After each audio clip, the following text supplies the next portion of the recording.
Chapter 25. Now 3 days after Festus had arrived in the province, he went up to Jerusalem from Caesarea.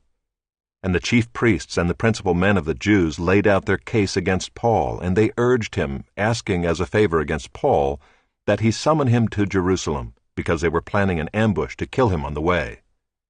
Festus replied that Paul was being kept at Caesarea, and that he himself intended to go there shortly. "So," said he, "let the men of authority among you go down with me, and if there is anything wrong about the man, let them bring charges against him." After he stayed among them not more than 8 or 10 days, he went down to Caesarea. And the next day he took his seat on the tribunal and ordered Paul to be brought.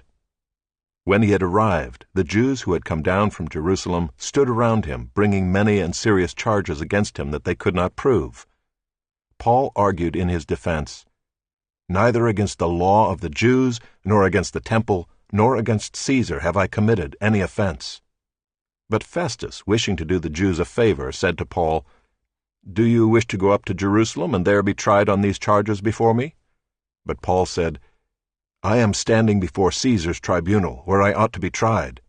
To the Jews I have done no wrong, as you yourself know very well. If then I am a wrongdoer, and have committed anything for which I deserve to die, I do not seek to escape death.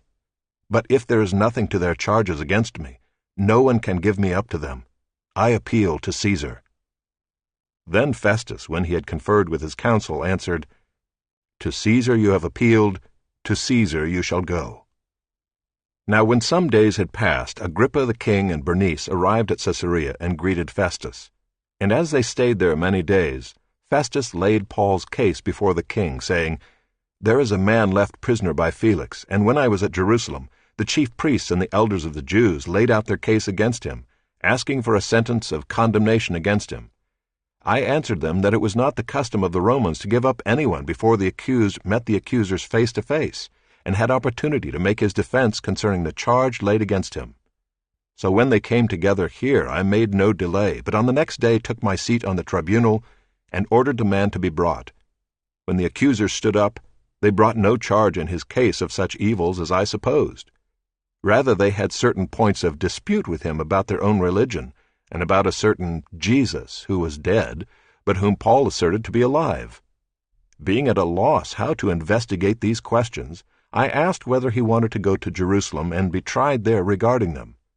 But when Paul had appealed to be kept in custody for the decision of the emperor, I ordered him to be held until I could send him to Caesar."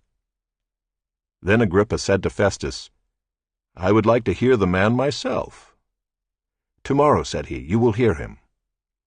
So on the next day Agrippa and Bernice came with great pomp, and they entered the audience hall with the military tribunes and the prominent men of the city. Then at the command of Festus, Paul was brought in, and Festus said, "King Agrippa and all who are present with us, you see this man about whom the whole Jewish people petitioned me, both in Jerusalem and here, shouting that he ought not to live any longer. But I found that he had done nothing deserving death, and as he himself appealed to the emperor, I decided to go ahead and send him. But I have nothing definite to write to my lord about him. Therefore I have brought him before you all, and especially before you, King Agrippa, so that after we have examined him, I may have something to write. For it seems to me unreasonable in sending a prisoner not to indicate the charges against him."